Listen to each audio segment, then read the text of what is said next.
Hola, hola amigos, ¿qué tal? Shalom, bienvenidos al comentario de la parashá semanal. Eh, los saludo cordialmente, espero que todos estén bien dentro de todas nuestras circunstancias que tenemos cada persona, pero hay que tener una conciencia de que estamos bien, ¿eh? Eso es justamente el comienzo de estar bien, la conciencia de que estamos bien y que estamos en el lugar que tenemos que estar, en las circunstancias que tenemos que estar. Puede que algunas tengamos que mejorarlas, trabajar para mejorar algunas cosas, pero estamos siempre en el lugar mejor que podemos estar, eh, porque esa debe ser nuestra confianza, debe ser nuestra emuná, fe, como quieran llamarle, aunque la palabra fe y emuná son un poco distintas en sus contextos. Yo prefiero la palabra emuná, que tiene que ver con verdad, convivir por eso que uno confía, en eso que uno tiene puesta su confianza. Por ahí va el tema de la emuná, por eso es que viene de la palabra emet, que es verdad. Bueno, antes de partir con el comentario, quiero pedirles que a los que ya están viendo quizás semanalmente los comentarios que estamos haciendo, que le pongan un like al video, que también si no están suscritos se suscriban. Eso va a ayudar a que este canal vaya creciendo, vaya, digamos, tomando más forma y vayan acercándose más personas.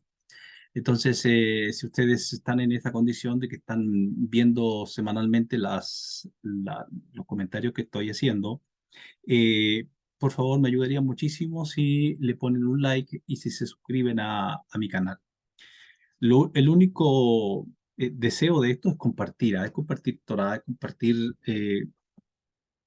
es compartir lo que hemos recibido, lo que yo he recibido, que me ha hecho mucho bien a mi vida, ¿ah? Y a mucha gente que conozco. Entonces, no hay otro ánimo más que eso, compartir, traer verdades que hemos estado aprendiendo en un tiempo complejo con respecto a esto, ¿eh? Bueno, complejo entre comillas, porque siempre ha habido tiempos complejos con respecto a las escrituras, quienes no les gustan, a quienes han confundido todo lo que tiene que ver con el texto escrito que fue entregado, que tenemos desde ya más de 3.000 años. Eh, entonces mucha gente se ha fijado solamente en la parte superficial del texto en sí, y eso ha llevado a que la persona no comprenda en profundidad el mensaje que está en las escrituras. Bueno, eso ha llevado a que se desarrollen religiones de todo tipo dentro del cristianismo, judaísmo, el islam, que son las tres principales que tenemos y que en realidad son religiones hermanas, ¿sí? Son, digamos, grupos hermanos en sí, de conceptos. Pero bueno, como las cosas se han ido entendiendo de forma un poco, yo diría, distorsionada, por eso que se provocó estos sismas, digamos, a través del tiempo. Entonces, cada uno va por su lado, cada uno tiene su entendimiento, cada uno vive desde su punto de vista. Sin embargo, cuando se va profundizando, van pasando los años y uno empieza a comprender un poco más, eh, un poco más de cerca y más profundo, obviamente, los textos de la escritura, nos damos cuenta que todo esto nos unifica. Entonces, por ejemplo, a mí me va pasando que yo no tengo ningún problema con leer ninguno de los textos que tenemos de las tres religiones que he mencionado. Por ejemplo, aquí yo estoy con la Torá.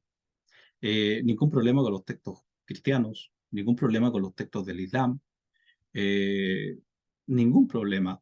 Porque en realidad la tendencia que debemos tener nosotros por algo lógico en sí, de que si ya sabemos que Dios es uno y que todo está dentro de eso que llamamos Dios, puede variar un poco la forma en que le llamemos, la forma en que se entienda, unos más profundos, otros más superficiales, etcétera, etcétera. Pero ya sabemos que es uno solo y que no solamente que es uno solo, sino que todo está contenido dentro de ello. Entonces, cuando el texto que tenemos en común nos dice que el Eterno es uno, que es uno, está diciendo que todo está dentro de él. Entonces es una cosa muy disparatada, pensar que cada uno puede ir por su lado cada uno puede hacer lo que quiere por todos lados y separado de los otros, sin importarle los otros. ¿Cómo es eso entonces que entendemos de que Dios es uno y que todo está dentro de este Dios y en realidad que todo es una unidad dentro de Él? O sea, estamos cayendo allí por nuestro propio peso digamos, a ver, no voy a decir ignorancia, sino que de falta de profundidad en el contexto, en el tema que estamos tratando. Lo que tiene que ocurrir en el tiempo que estamos viviendo y que ya está ocurriendo es que empecemos a unificarnos, en que empecemos a encontrar cuáles son los puntos que nos unifican y no los puntos que nos pueden hacer divergentes, sino los puntos que nos unifican y partir por esos pequeños puntos. Puede ocurrir, por ejemplo, que entre vecinos, una persona no podemos saber cómo es un vecino solo con verlo. Vamos a saber cómo es el vecino o la vecina una vez que hablemos con ellos, que tratemos un poco con ellos, que compartamos un poco. Hay un dicho que es cómico que dice, si quieres saber cómo es Andrés, vive con él un mes. Bueno, eh, nosotros también en cuanto a lo que tiene que ver con nuestro acercamiento al Creador, con nuestro acercamiento a las Escrituras, no podemos saber cómo es, yo no puedo saber, por ejemplo, cómo es una persona que practica el Islam si no hablo nunca con una persona como tal, si no me abro a hablar con esa persona. Y la verdad que no tiene que haber ningún problema. No tiene que haber ningún problema en que hablemos con ellos. Hablar con un cristiano, hablar con un judío, hablar por ejemplo, una persona del Tíbet, que tenga toda esa información de hinduismo, budismo, qué sé yo, los yogis. Podemos encontrar muchísimas cosas en común. De hecho, cuando tomamos un texto de estas otras, digamos, tradiciones de sabiduría entregadas al ser humano, vamos viendo que hay mucha conexión, que hay mucha sabiduría. Yo creo que estamos en este tiempo rico en que toda la naturaleza, todo esto que llamamos Dios, porque sabemos que en hebreo la palabra Dios y Atevá, Elohim y Atevá, que es naturaleza, tienen el mismo valor numérico o peso gemátrico. Entonces significan lo mismo. Entonces, la naturaleza en sí nos está empujando a la unidad, empujando a unificarnos, empujándonos a encontrar en nosotros los puntos de unificación. Y eso es, encontrar los puntos de unificación. No estamos diciendo que vamos a ser absolutamente unificados. En algún momento va a llegar ese punto, claramente que sí, que vamos a tener un pensamiento similar porque el ser humano es uno solo, el Adán es uno solo. Además que por causa de que ya hemos comentado en otras porciones que hemos comentado ya del libro de Bereshit, del libro de Génesis, que hemos sido divididos y fragmentados y estamos en la forma en que estamos. Pero en realidad que esto, que inicialmente pareciera que fue una explosión y todo se expandió hacia afuera y vino esta situación de volvernos colectivos, también el sistema está hecho para que en un momento determinado venga una implosión y todo el sistema colectivo o el pensamiento colectivo lleguemos a unificarlo en sí. Entonces, eh, por ejemplo, es muy interesante pensar que hay seres en el universo, que aunque son colectivos, ellos tienen una energía o un sistema de conexión que los hace ser no colectivos, sino un solo individuo. Es decir, lo que hace uno, lo que piensa uno, lo está pensando todos. Han llegado a tal nivel, o son sistemas que están hechos dentro del universo, que han llegado a tal perfección, a tal elevación, ya digamos, en que toda esa fragmentación que hubo en un momento implosionó y se unificaron. Entonces, viven como si todos digamos, ese colectivo sea uno, porque en realidad son uno. Nosotros también vamos para allá. Vamos para allá. Estamos agotando todas las infinitas posibilidades finitas que tenemos para caminar, para experimentar. para encontrar lo que es mejor para cada uno de nosotros y cuándo es mejor para cada uno, cuándo es mejor para todos. Cuando sigue siendo mejor para unos y para otros no estamos entrando en el lugar que debemos ir. O sea, todavía estamos muy lejos de lo que es lo que nos ha de traer una armonización, una tranquilidad, una paz. Vivir, vivir tranquilamente, es decir, vivir en paz con mi vecino, con el que esté cerca o esté lejos, da igual, es mi vecino. Vivir en tranquilidad, aceptar a la persona como es, aceptarnos unos a otros y no causarnos daño, no causarnos daño, porque en realidad cuando entendamos que cualquier daño que hacemos a otro lo hacemos a nosotros mismos, creo que estaremos entendiendo cómo es la cosa, ¿eh? Estaremos entendiendo cómo es el sistema, cómo es esto que estamos viviendo, cómo es esto, este sistema de vida que el infinito ha creado dentro de este universo en que estamos aquí. Mientras no veamos eso, mientras no nos veamos en el otro, estamos lejos todavía, estamos lejos. Pero cada uno debe aportar su granito de arena. Bueno, con esta introducción que hice, vamos a ir a la parasha que tenemos hoy día, a la, a la energía que tenemos para esta semana, que es una de las parashot, yo diría, difíciles. Hay muchas que son difíciles, en realidad, de comprender. Hice esa introducción justamente por relación a la parasha que tenemos acá, para que podamos ubicarnos un poco cuál es nuestro punto de ser que estamos aquí, por qué estamos viniendo aquí como almas, por qué bajamos a encarnar en un cuerpo que puede transformarse, como ya lo hemos explicado en otros momentos, como como el amo déspota, así como el faraón que veníamos estudiando en clases pasadas. El faraón que esclavizaba a un pueblo y ese pueblo estaba simbolizado en Neshama, es decir, en el alma superior que baja a tomar un cuerpo y ese cuerpo es esclavizado, es el amo que esclaviza el alma.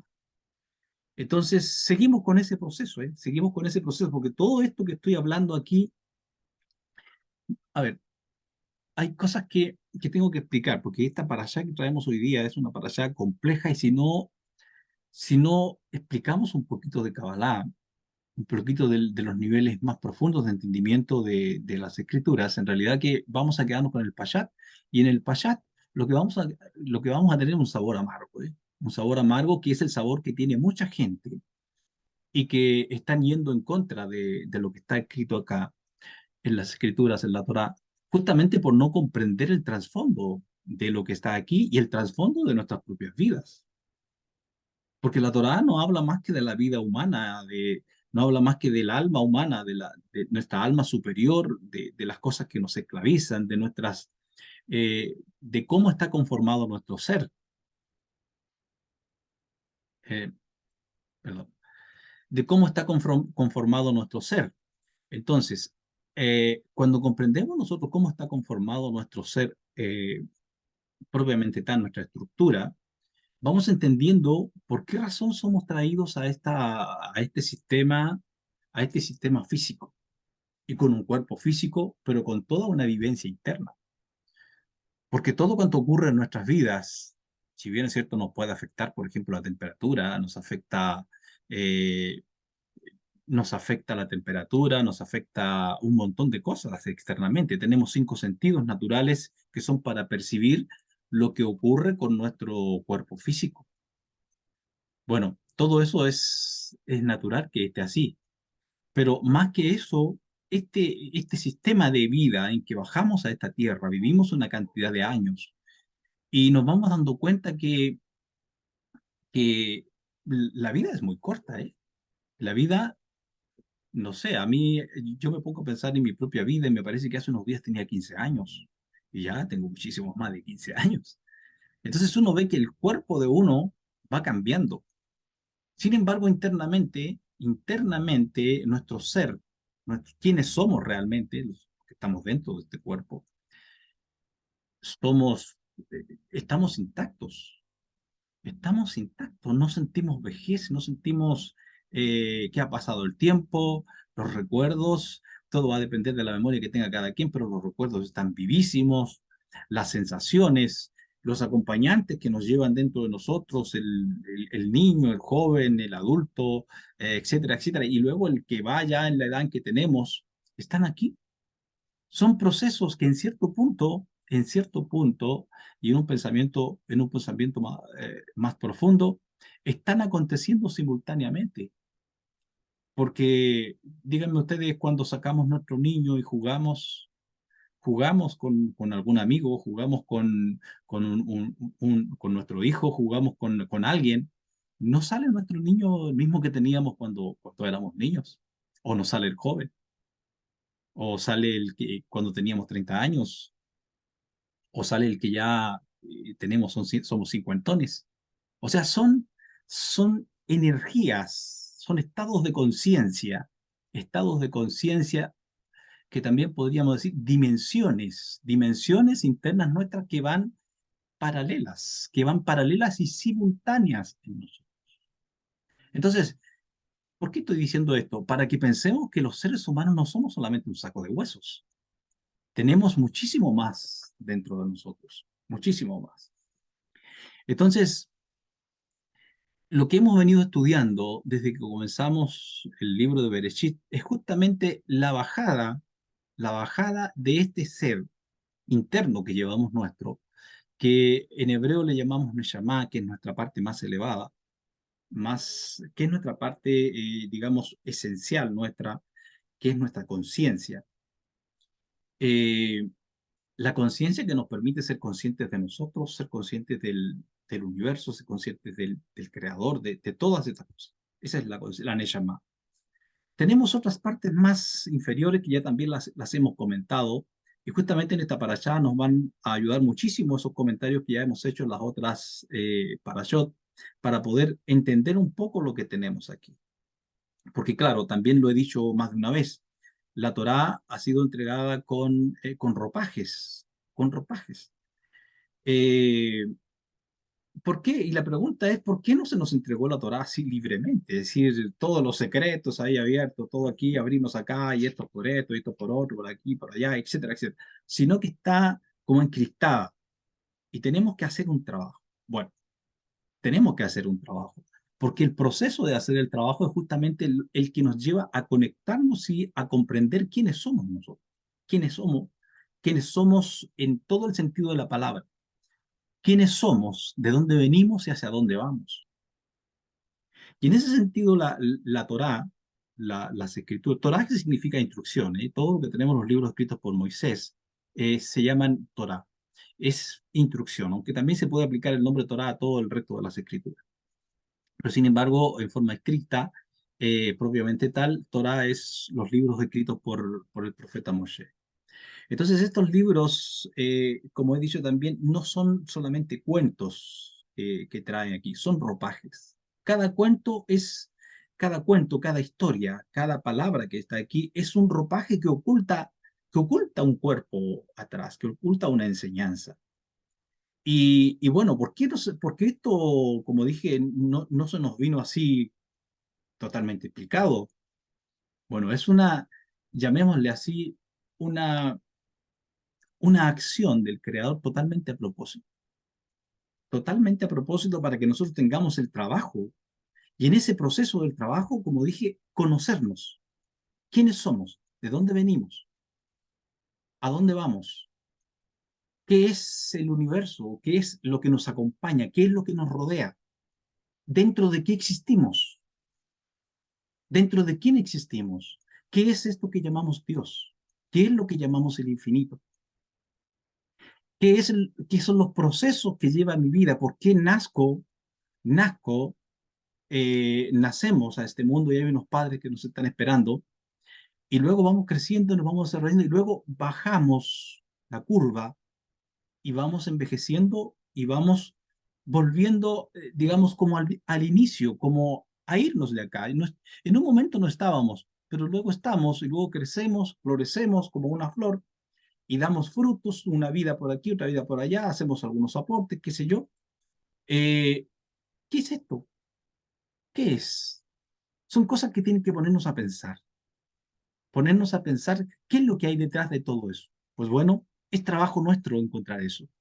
Es por esa razón que no está aquí. Es como, es lo que los sabios en Kabbalah han dicho, que el creador cuando hizo toda su creación, la creación tomó conciencia en sí, lo voy a decir muy resumido, tomó conciencia en sí, la creación es como una especie de vasija, una vasija que recibe luz. Y esa luz, ¿qué es la luz que recibimos? Es alimento, es, todo es energía. ¿Eh? Recibimos luz del creador. Y esa luz es energía, una energía capaz de transformarse en todas las cosas que son un bien para nosotros.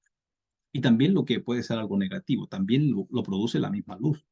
Entonces, ¿qué son los bienes? Por ejemplo, una familia, tener, que tenemos una casa, que tenemos los bienes que necesitamos para vivir, etcétera, etcétera. Todo eso se va convirtiendo esa luz dentro de esta vasija que somos nosotros.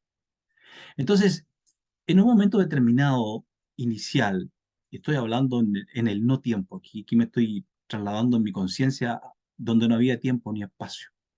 Esta vasija que siempre era llenada por el infinito, era llenada con esa luz y no tenía ninguna necesidad la vasija, sino lo que había era una especie de eterno goce entre la vasija y la luz.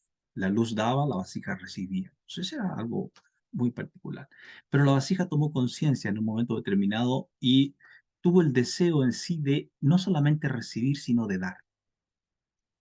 Entonces, bueno, ¿qué hizo la luz infinita? La luz infinita creó un universo. Creó un universo en el cual, aquí estoy adelantando muchas cosas, yendo muy rápido en el proceso, pero en ese universo que creó, eh, llegó al punto de traernos a un mundo físico y crearnos un escenario de vida en el cual no solamente vamos a recibir, sino que también tenemos la posibilidad de aportar como trabajando en ese proceso. Y a eso los sabios le llaman no recibir el pan de la vergüenza. ¿Por qué razón?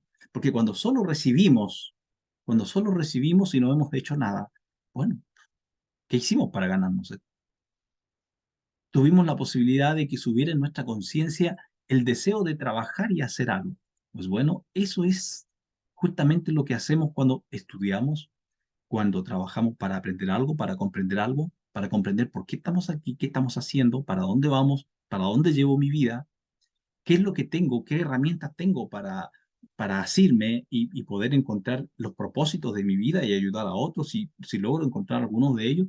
Todo ese proceso es justamente el proceso que nos libera de esa conciencia del pan de la vergüenza. ¿Por qué? Porque estamos haciendo un trabajo en sí. Y eso, claro, nos lleva y nos da mucha satisfacción. Bueno, ahora entro en la parashá en sí, porque no es que me esté dando vuelta, estoy hablando de la parashá ya hace rato del mismo tema. La parashá que tenemos hoy día es Mishpatim, que se traduce como de varias formas, ¿ah? Ordenanzas, leyes, eh, a ver, no tengo algunas cosas más por aquí. Ordenanzas, decretos, leyes, incluso sentencias. Pero la palabra que desde mi punto de vista le queda como mejor a estas son ordenanzas. Ordenanzas, es decir, a ver, ordenanzas son formas de orden. Esas son. A ver, de esta forma vamos a poner tales cosas para que tengan cierta forma. Vamos a dar morfología a ciertas cosas. Y aquí nos encontramos con una parashá que para la mente que no sabe nada de Kabbalah, que no conoce nada de los niveles más profundos de entendimiento de la Torah, que ya los he mencionado varias veces, el primero es el más común. Y el más común es lo que voy a leer un poco aquí yo. Estoy en el capítulo 21 del libro de Shemot, del libro de Éxodo. Dice lo siguiente, voy a leer unos versículos. Estas son las ordenanzas que pondrás ante ellos. Si adquieres un esclavo hebreo, trabajará 6 años, pero el séptimo año saldrá libre sin cargo. Si entra soltero, saldrá soltero. O casado, su esposa saldrá con él. Su amo le proporciona, si su amo le proporciona una esposa y ella le da hijos o hijas, la mujer y sus hijos serán propiedad del amo, y él saldrá solo. Pero si el sirviente dijere, quiero a mi amo, a mi esposa y a mis hijos, renuncio a mi libertad, entonces su amo los llevará ante los jueces, lo arrimará a la puerta colocada en un marco y su amo le atravesará la oreja con un punzón y así se convertirá en esclavo suyo por siempre.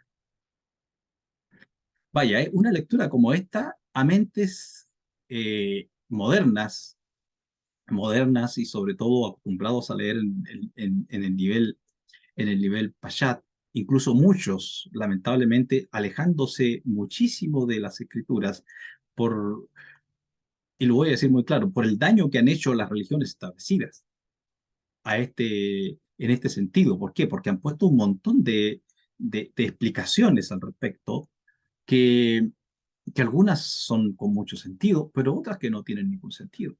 Y otros simplemente no han sabido dar el sentido auténtico y profundo detrás de esto, con todo el contexto y mucho más de lo que estuve hablando antes de hacer la lectura. Porque en realidad llegar a entender todo el proceso que está ocurriendo con nosotros nos requiere años de estudio y es más, les digo que toda la vida no es suficiente para entender, porque implicaría entender la mente del infinito, que es imposible eso. Pero por lo menos vamos captando un poco el porqué de las cosas desde el punto de vista más profundo, que desde el punto de vista simplemente literal como el que acabo de leer. Entonces es como algo muy tirado del pelo, ¿no? Algo muy tirado del pelo, los esclavos, esto, y eh, una persona que sale en cierto tiempo, si tiene hijos pasa esto, si tiene hijos pasa esto otro, si tiene esposa pasa esto, pasa esto otro, y así nos vamos y vamos viendo la porción de esta semana. Nos habla de un montón de situaciones. Voy a decir, por ejemplo, sirvientas hebreas, o sea, esclavas hebreas, ordenanzas relativas a la muerte o asesinato. No los voy a leer todo porque son muchos los puntos que hay sobre golpes a los padres, sobre raptos, sobre maldiciones a los padres, sobre daños provocados físicamente, sobre el que asesina a un esclavo, daños personales, daños físicos a esclavos, daños, daños sobre animales asesinos, por ejemplo, un toro, ¿no? Toro, y el toro tiene un dueño, hay un montón de leyes al respecto, daños provocados por perforaciones en la vía pública, daños materiales provocados por un animal, etcétera, multas por robo de animales, indemnizaciones por robo, etcétera, etcétera. Y bueno, muchísimo más, ¿ah? Muchísimo más hay aquí, una cantidad, por eso se llama ordenanzas. ¿Cómo vas a ordenar? Entonces aquí es donde queda la cosa tirada del pelo, dice, ¿pero cómo estamos hablando de esclavos? Ya sabemos que la historia humana ha tenido la esclavitud y todavía la tiene, camuflada por ahí, pero todavía hay esclavitudes. Y hemos oído cada cierto tiempo, oímos en otros países donde trata de personas y etcétera, hay un montón de cosas. ¿Por qué? Porque mientras siga la conciencia del hombre de enseñoreamiento del otro hombre, va a haber esta suerte de esclavitudes en sí. Es decir, es un amo perverso el que esclaviza a otro, causándole daño, etcétera, etcétera. Sin embargo, la Torá legisló en dos sentidos, en el sentido físico, en primer nivel de entendimiento, cómo debía tratarse en esos casos. Porque la Torá vino a ordenar un mundo, cuando fue dado inicial, un mundo que era un caos en muchas cosas, sobre todo en lo que en lo que tenemos en esta parasha. De hecho, en jurisprudencia también se estudian muchos de los textos que están en la Torá.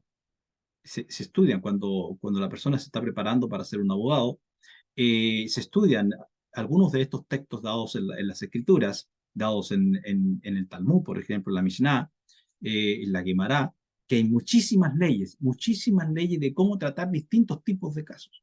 Es decir, tiene una dimensión terrestre, terrenal, que nos ayuda a ordenar muchísimo la vida en todo ese tipo de cosas. Si están pasando en mi vida, yo puedo acceder y tener, digamos, como punto de referente lo que está escrito acá.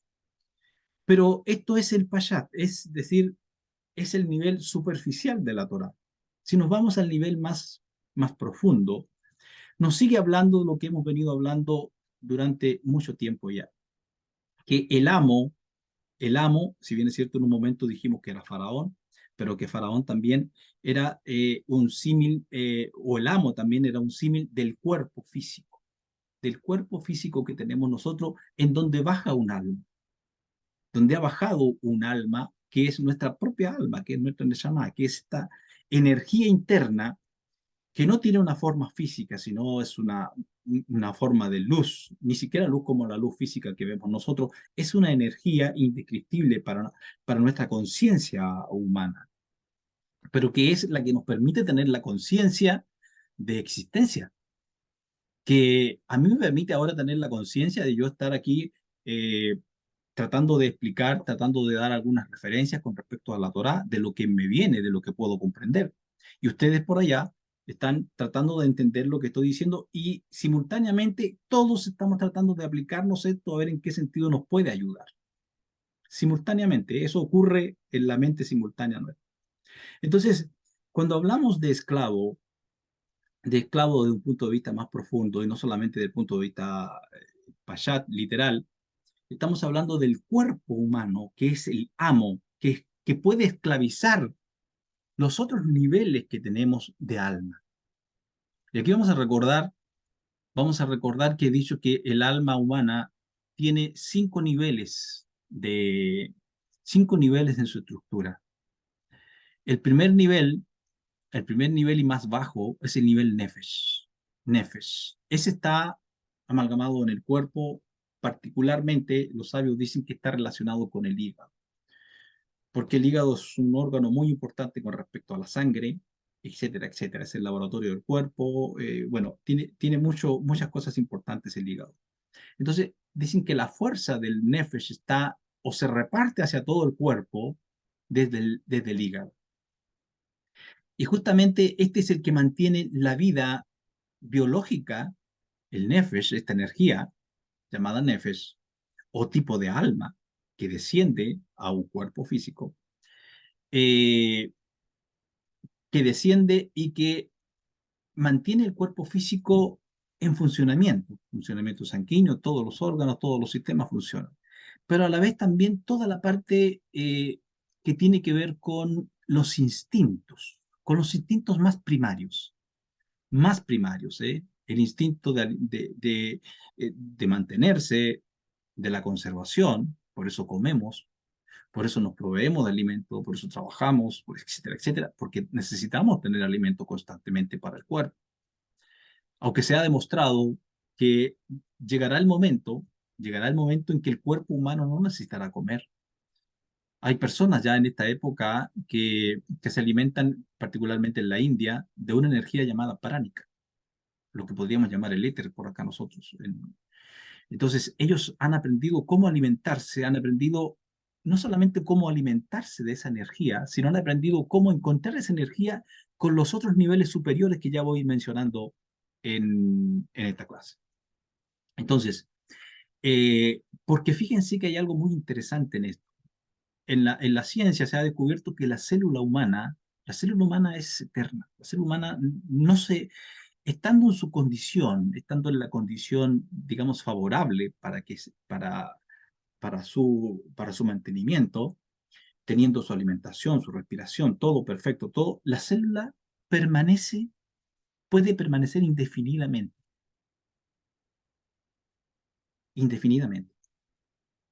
Entonces, por eso dije que va a llegar el momento en que los seres humanos posiblemente no comamos.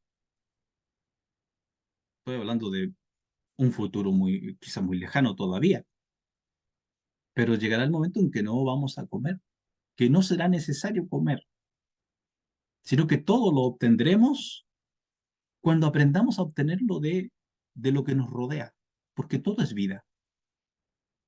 Hay unas plantas, fíjense, que todas las debemos conocer, unas plantas que se alimentan del oxígeno y se alimentan del aire, del vapor que está en la atmósfera, que las vemos a veces colgando en algún lugar de las casas, por ahí están, y uno cree que es una planta que está seca, y no, no está seca, porque está con sus raíces al aire, está colgando ahí, y uno la ve y dice, "¿Pero ¿cómo es posible esta planta no come, no? ¿De dónde come?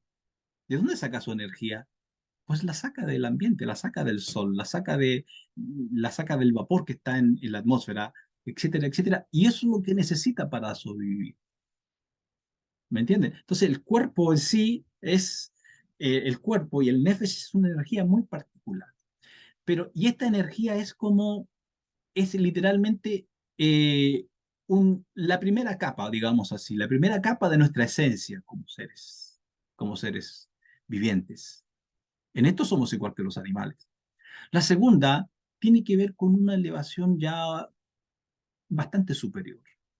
Tiene que ver con el sentido emocional, con la psique, con todo lo que se va formando en nosotros a través de nuestro crecimiento. Se forma en la familia, se forma en la sociedad en que estamos, en el pueblo en que nacimos, se forma en el país en que nacimos, etcétera, etcétera. Y eso nos va dando un estado interno con una energía ya distinta. Esta energía se llama Ruach. Ruach o espíritu. Ruach o espíritu. Entonces ya tenemos dos energías aquí, dos potencias en nosotros que están, digamos, que se han amalgamado y se han juntado para el proceso de la existencia, para el proceso de la vida de un ser humano o de un animal. Y entonces, ¿qué es lo que ocurre con esto? Que tenemos eh, una tercera energía que baja también. Ya no voy a explicar todos los detalles que he explicado en otras clases, ¿ah? Porque sería muy largo, me alargaría demasiado en esta para allá. Eh, entonces tenemos una tercera energía que desciende al cuerpo y desciende a estar con el Ruach. ¿Cuál es esa? La que le llamamos Neshama, que es nuestra alma superior, que es nuestra alma intelectual, nuestra alma esta es la alma trascendente, es la alma pensante, la alma que va mucho más allá de lo que va el instinto y de lo que va la emoción. Entonces, cuando decimos aquí, y aquí vamos a introducirnos un poquito más en la parasha que tenemos parado, y estas son las ordenanzas que pondrás ante ellos. Esta Torah aquí dice ante los israelitas, pero es mucho más que los israelitas, ante el hombre. Porque aquí esta es la parashá que los grandes sabios, particularmente los sabios escritores del Zohar, Shimon Bar Yochai, Moisés del León, bueno, hay una, posiblemente uno escribió una parte, otro escribió otra, no sabemos con exactitud cómo fue esto, pero tenemos el Zohar. El Zohar comienza aquí en esta parashá hablando de la reencarnación, de la transmigración de las almas. Cuando las almas empiezan en este proceso de que vamos y venimos.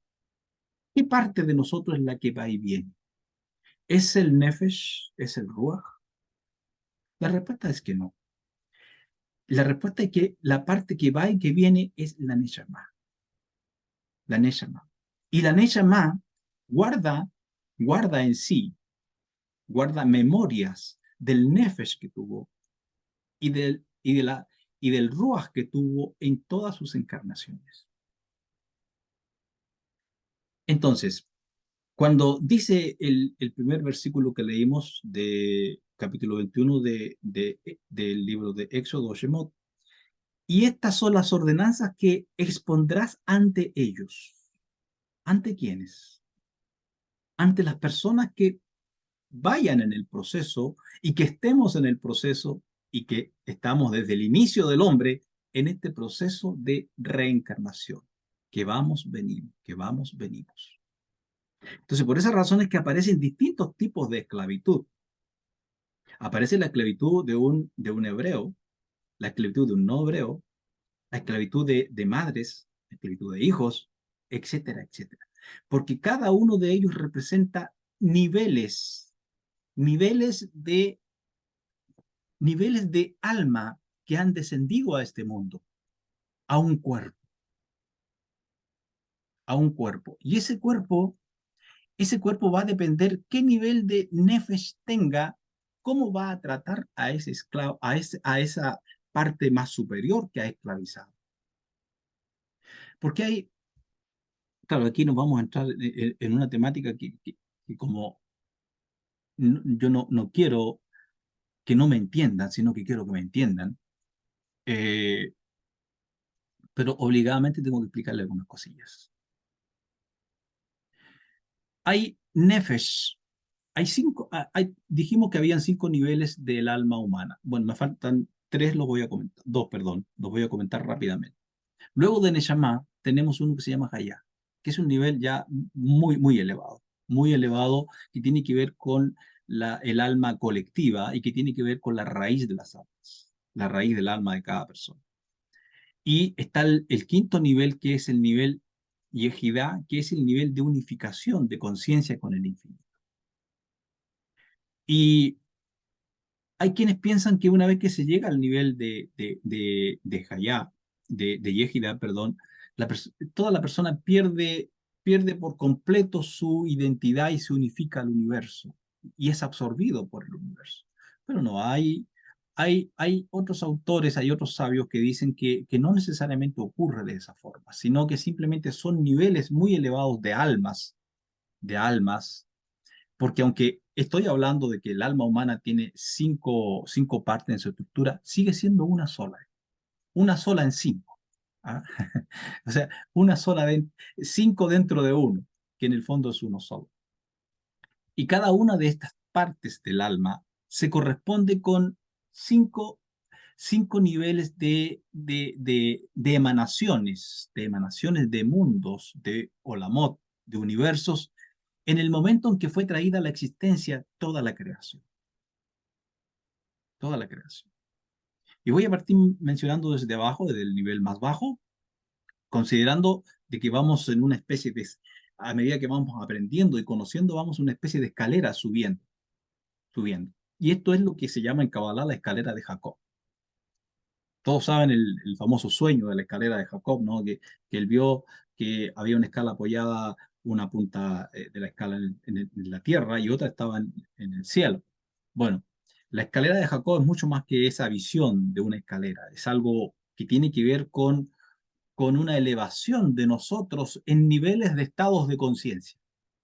Entonces, todas estas cosas que yo les estoy mencionando aquí, las tenemos que ver en el sentido espiritual, en el sentido de conciencia interna nuestra. Porque si no nos vamos a quedar solamente con la figura de la escalera y que vamos subiendo y que esto y que lo otro. No, no, eso es para que entendamos. Son los dibujitos cuando estamos en kindergarten, cuando estamos en primero básico, qué sé yo. Ya, luego empezamos a escribir. ¿Y dónde vamos escribiendo? Vamos escribiendo a nivel de la conciencia, a nivel de que vamos comprendiendo qué somos, quiénes somos, por dónde vamos, qué es nuestro ser, cómo estamos constituidos, qué parte de mí es la que está funcionando, qué parte es la que está dormida, qué parte está esclavizada, qué parte está sin hacer nada. ¿Qué nivel de vida, de conciencia estoy llevando yo en este momento? Cuando empezamos a pensar de esa forma y cuando yo soy capaz de observarme en un momento determinado, por ejemplo, que no sé, en una situación cualquiera de la vida, tengo una reacción de algo y yo soy capaz de ver desde qué punto estoy reaccionando desde mi nefesh, desde mi parte animal, o estoy reaccionando desde mis emociones, estoy reaccionando desde mi neshama, desde mi parte elevada, o estoy reaccionando desde una raíz de mi alma, estoy reaccionando en el sentido colectivo con Hayá. Bueno, cada uno va teniendo el nivel a medida que va entendiendo. Y ese entender de lo que estoy hablando, es lo que llamamos la escalera de Jacob. Vamos nivel por nivel. Entonces aquí es donde es vital conocer lo que es el árbol de la vida. El árbol de la vida. En algún momento yo voy a enseñar sobre esto y voy a enseñar un poco de Kabbalah para que puedan ustedes comprender lo que es el árbol de la vida, porque sin tener esa herramienta, es difícil entender todo lo que uno va diciendo o entender a un cabalista cuando está hablando de Kabbalah. Y si es difícil entender lo que está hablando, en realidad me estoy perdiendo mucha información. Me estoy perdiendo mucha información vital para mi proceso de crecimiento como ser humano. Vital, ¿eh? Vital. Es como perderse, no sé, en el año, por ejemplo, en el año educativo, en el año de clases, perderse muchas clases. Y perderse justo, por ejemplo, las clases más importantes de matemática o no sé, lo que sea. Y la persona llega un momento en que llegan las pruebas, llegan los exámenes y no estuvo en las clases. Entonces, veo un ejercicio, veo unos números, veo aquí, pero ¿qué es esto? No entiende nada. Claro, porque no estuvo en las clases. Entonces nos faltan conocimientos para ir uniendo cabos, para ir uniendo, digamos, y subiendo los escalones que nos van permitiendo entender. Pero bueno, entonces ya estamos entendiendo un poco que aquí estamos hablando de cuando dice, estas son las ordenanzas que pondrás ante ellos. ¿Ante quiénes? Ante todos. Pero desde un punto de vista en cada una de nuestras reencarnaciones. Porque podemos venir esclavizados en, en una encarnación, como aquí se habla de dos tipos de personas, no es que sean dos tipos de personas distintas en sí, en sus raíces, porque en las raíces somos todos lo mismo, ¿eh? No hay gente especial en este mundo, que los israelitas son especiales, que los no israelitas no son especiales, no, no, somos todos iguales, nada más que en el proceso de la redención, en el proceso de la redención, el Creador ha querido separar las cosas de esa forma, porque de esa forma resultan para el proyecto y el proyecto final de la redención final. Pero no es que haya gente especial, y quien se cree especial está en un estado de ego que no sabe lo que está haciendo. Y quien se cree inferior también está en un estado de ego que no sabe lo que está haciendo, porque somos todos iguales. Bueno, entonces estas son las ordenanzas que expondrás ante ellos. Entonces, dentro de estos ante ellos, hay algunos que pueden estar esclavizados por su cuerpo y pueden tener esclavizadas sus emociones. Por lo tanto, ya ese es un estado de vida distinto. Otro tiene esclavizado la Neshama. Generalmente, cuando la Neshama es esclavizada, la Neshama sufre de la persona, sufre mucho. ¿Por qué? Porque la Neshama es el yo real. Cuando la persona dice, me duele el alma, ¿puede doler el alma? La respuesta es que en un sentido sí y no. Sí y no. Porque el dolor que siente en primera instancia es un dolor en su cuerpo físico. ¿Provocado por qué? Por la dureza del cuerpo físico que tiene esclavizada el alma, que el alma quiere irrumpir, que el alma superior quiere salir, quiere cumplir su propósito en la vida, lo que vino a hacer, pero hay un cuerpo que la tiene esclavizada y hay unas emociones que no la dejan, que no dejan a esa alma hacer lo que ha venido a hacer a este mundo. Esto se da, voy a poner un ejemplo para que me entiendan. Se da muchísimo cuando los padres imponen a los hijos una profesión. A ver, hijo, yo quiero que tú estudies, que tú seas abogado, que tú seas eh, médico, profesor, porque yo soy profesor, porque yo soy abogado, porque yo soy médico. O el que tiene un oficio, yo quiero que tú seas carpintero, porque yo soy carpintero, o técnico, o lo que sea, lo que sea. Entonces el hijo o la hija, inicialmente, cuando no tiene su claridad interna de su ser, eh, sí se entusiasma. ¿Por qué? Porque es lo que hace papá o es lo que hace mamá. Ah, qué rico voy a hacer lo que hace mamá. Pero cuando empieza a sentir la energía de su ser interno, empiezan a activarse, a sentir chispas de su Neshama, de su Ruach, y empieza a pensar más, y sale un poco del estado inicial de Nefesh, del estado inicial que cuando somos niños estamos muy en el Nefesh, ¿eh? Mucho en la parte instintiva y ese tipo de cosas, y luego pasamos al estado muy emocional. Pero el niño encuentra que hay una incongruencia, porque después empieza a observar más cosas, empieza a observarse que tiene habilidades para ciertas, eh, para ciertas cosas. Entonces dice, en realidad no me gusta lo que dice mi papá que yo estudie, o lo que dice mi mamá, o lo que dice mi abuelo, pero por tradición, lo hace. Y en esos casos ocurre muchas veces que están a la mitad de la carrera, ¡pum!, y dejan la carrera tirada, o si la estudian, nunca trabajan en lo que habían estudiado.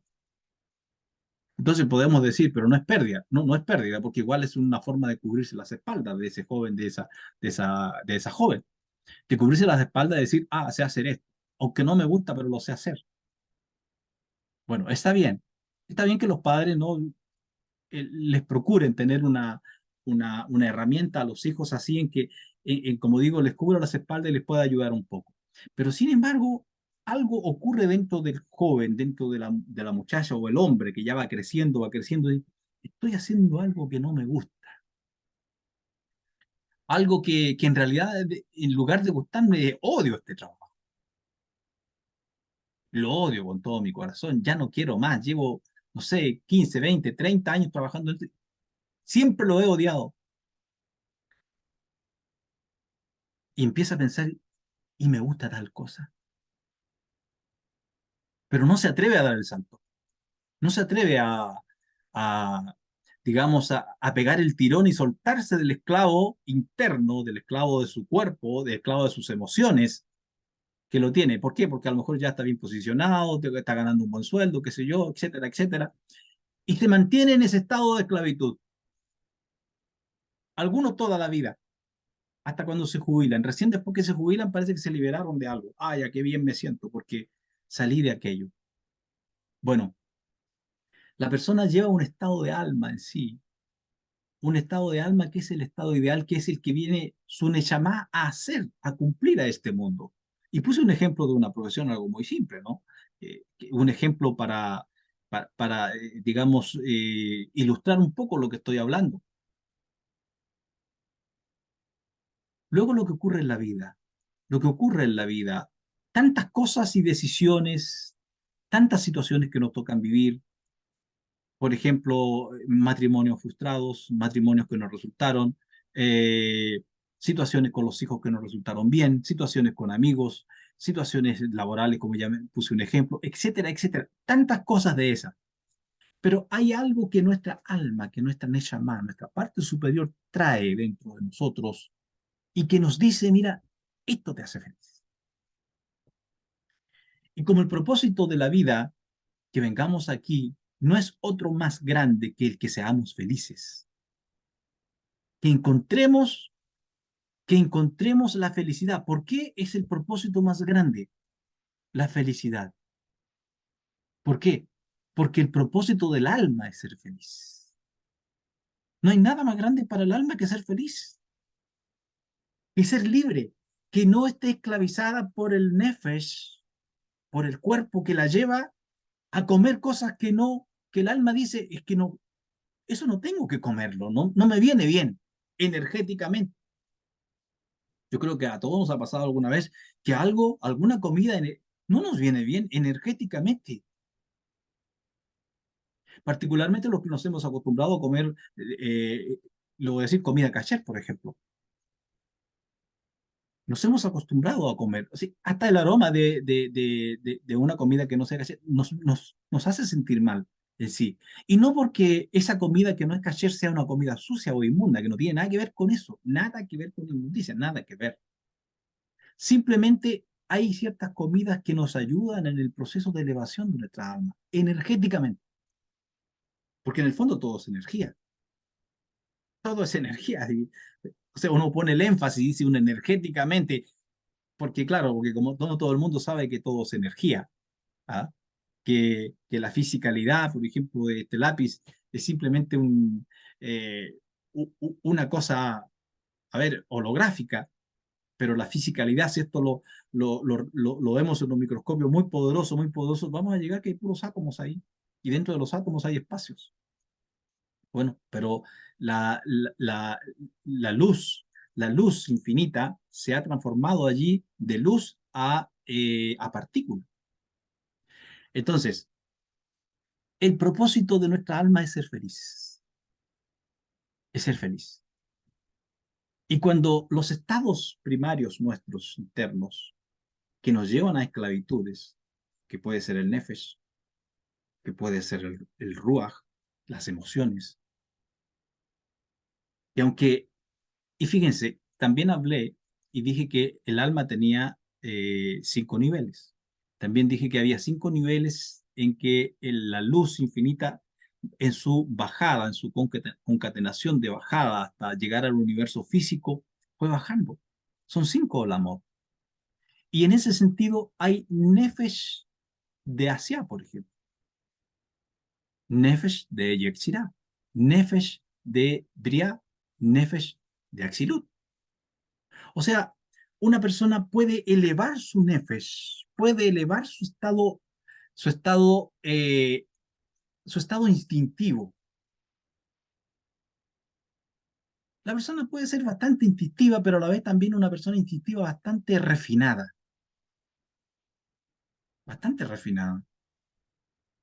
Una persona, por ejemplo, campesina, y no estoy hablando mal de un campesino para nada, yo me crié en el campo, pero uno conoce en el campo personas como muy rudas en su forma de ser, muy rudas, toscas, qué sé yo, eh, un poco instintivas, pero tienen un grado especial, así, son solamente la apariencia de eso, son bastante refinadas internamente, porque puede ser un ruaj, o sea, perdón, un nefesh que esté en el nivel de bria, que esté en el nivel de bria, o puede ser un nefesh que esté alcanzando el nivel de Yetzirah, el nivel de las emociones. Entonces, no es un nefesh cualquiera. Es por esa razón que cuando vamos aquí desglosando en esta parashá, que tendríamos para estudiar esto al detalle tendríamos para mucho tiempo, ¿eh? Muchísimo tiempo estudiar solo esta parashá, porque es tanto lo que hay en el texto de la Torá, yendo en detalle, y si fuéramos mirando el Zohar, si fuéramos mirando otros textos, encontraríamos tanta miga en esto, tanta miga que, que la ayuda para comprender en el proceso de la subida a la escalera de Jacob, en la vida de uno se va agrandando, se va agrandando. Y en ese sentido lo que vamos haciendo nosotros también es expandiendo nuestra vasija. Porque claro, una persona que está solamente en el nivel de Nefesh, su vasija pareciera que es pequeña, porque no va a entender los niveles de Ruach, de emociones elevadas, tampoco va a entender el nivel intelectual de la Neshama, el nivel profundo de entendimiento de la Neshama, ni hablar de Hayá y Yehidá. Pero a medida que el Ruach, perdón, que el Nefesh se va expandiendo, va alcanzando otros niveles, y luego que encuentra los niveles, esto, que sube todos los niveles que tiene que subir en su estado de Nefesh, sube o empieza a descender sobre la persona a causa de que el Nefesh está preparado para ello, empieza a bajar el nivel de Ruach. ¿Qué es eso? Expansión de la vasija. Expansión del nivel de recepción de luz de la persona. ¿Y qué pasa?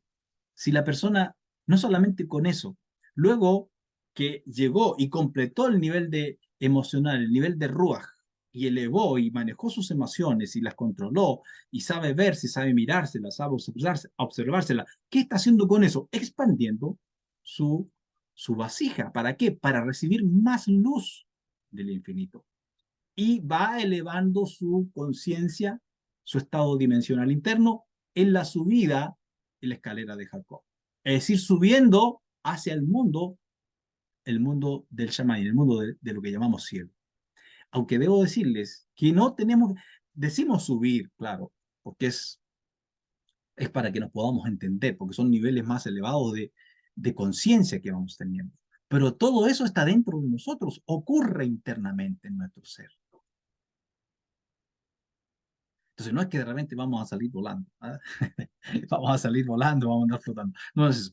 Internamente nos vamos elevando porque vamos tocando esos estados de conciencia, esos estados dimensionales en nosotros, los vamos tocando, los vamos comprendiendo y se van haciendo parte de nosotros y los vamos viendo en todas las cosas. Entonces, el proceso es ese.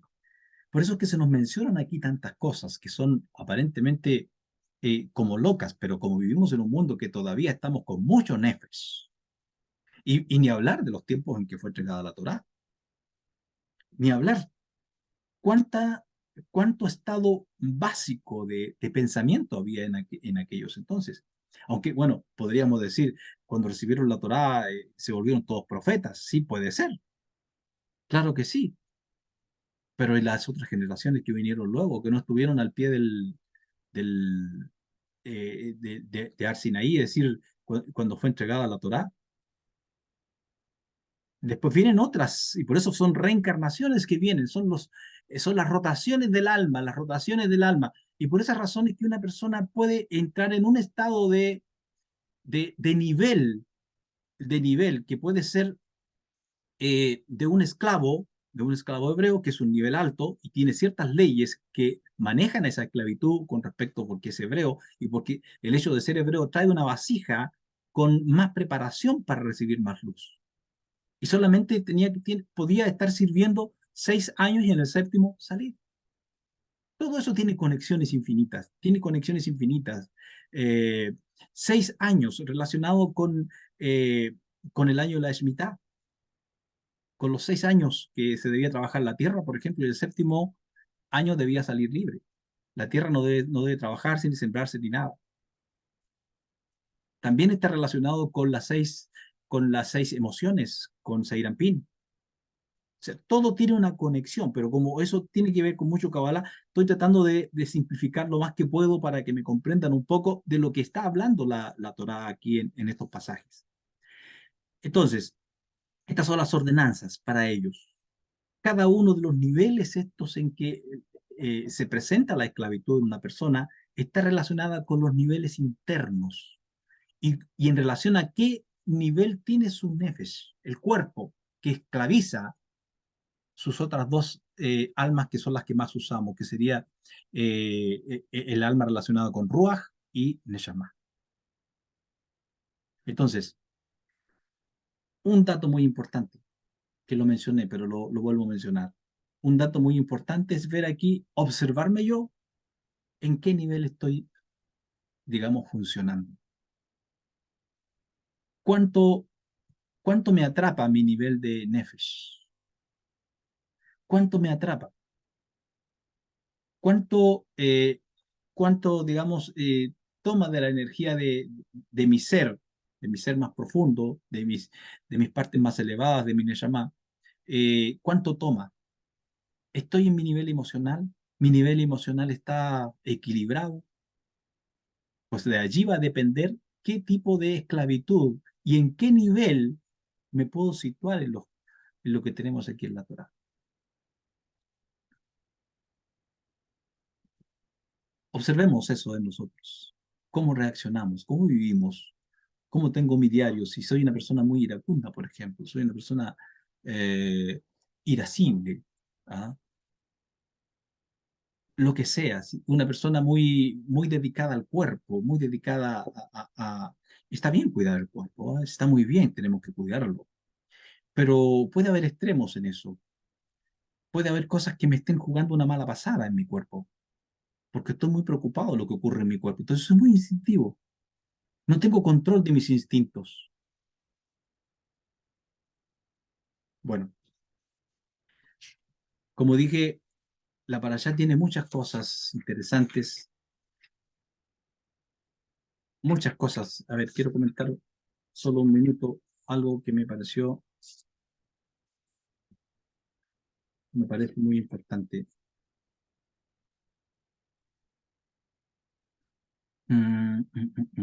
La libertad con respecto a los esclavos que se menciona. Ningún esclavo podía ser más de 50 años, ¿ah? Nadie podía estar más de 50 años. Y ahora, mire, un detalle muy importante que me acuerdo ahora. Cuando dice que si el esclavo, el amo le da hijos, estoy hablando ahora en términos literales, ¿eh? El esclavo, perdón, el amo le da una esposa al esclavo el esclavo tiene hijos con la esposa que le dan, y luego él ama a su familia, ama a su esposa, ama a sus hijos, y llega el momento en que él sale libre. Entonces, ¿qué podía hacer? Hablaba con su amo y le dice, mira, ¿sabes qué? Estoy encariñado contigo, con mi esposa y con mis hijos. Quiero quedarme para siempre en esto acá. Pero ese para siempre no es un para siempre eterno, es un para siempre hasta los 50, hasta que pasen 50 años, hasta que llegara el próximo jubileo, el Yobel, el año de la libertad. entonces saldría él libre con su esposa y sus hijos sin ningún costo. ¿Por qué razón? Ahora viene un hecho aquí muy particular. ¿Qué debía hacer el amo? Debía llevarlo a las puertas de la ciudad, porque en las puertas siempre estaban los jueces que juzgaban. Para cualquier litigio en el pueblo, todo se hacía las puertas de la ciudad. Y había un marco particular que se ponía con madera allí, y lo que debía hacer el amo era tomar una lesna, un pulsón, y ponerle la oreja en contra de un palo y hacerle un agujero en la oreja. Y la pregunta es, ¿por qué eso?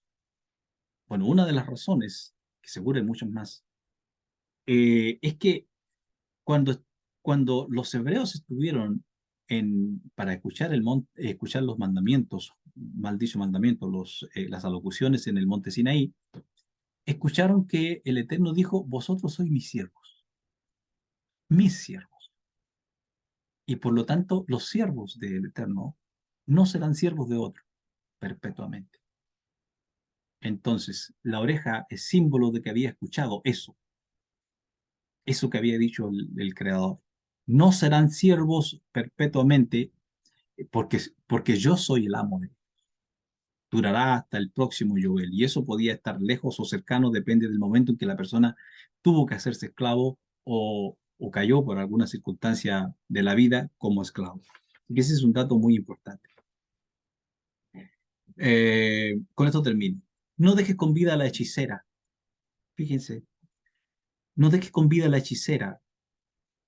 Porque la Torá aquí habla acerca de la pena capital, la menciona en varios pasajes. Bueno, eh, ¿por qué la pregunta es, ¿por qué el Eterno permitió la hechicería? Así como están los grandes sabios que tienen conocimientos tremendamente profundos de todos los mundos y son capaces de hacer cosas extraordinarias, milagros y cosas por el estilo, siempre desde el lado de la luz.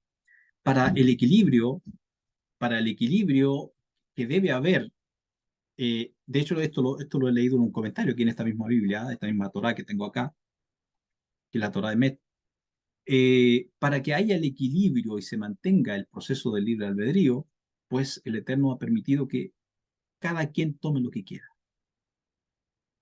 cada quien tome lo que quiera. Pero ¿saben qué? Les tengo que decir una cosa muy importante aquí. El problema con la oscuridad, la persona que decide irse por el lado de la oscuridad y hacer cosas y aprender cosas de este tipo, como hechicerías y todo lo que sea de eso, eso cobra, y cobra muy caro, muy, muy caro. En cambio, cuando vamos por la luz no cobra. La luz no cobra porque es bien. Y el otro lado cobra, ¿por qué? Porque es mal y se despierta a las energías hechas para el mal.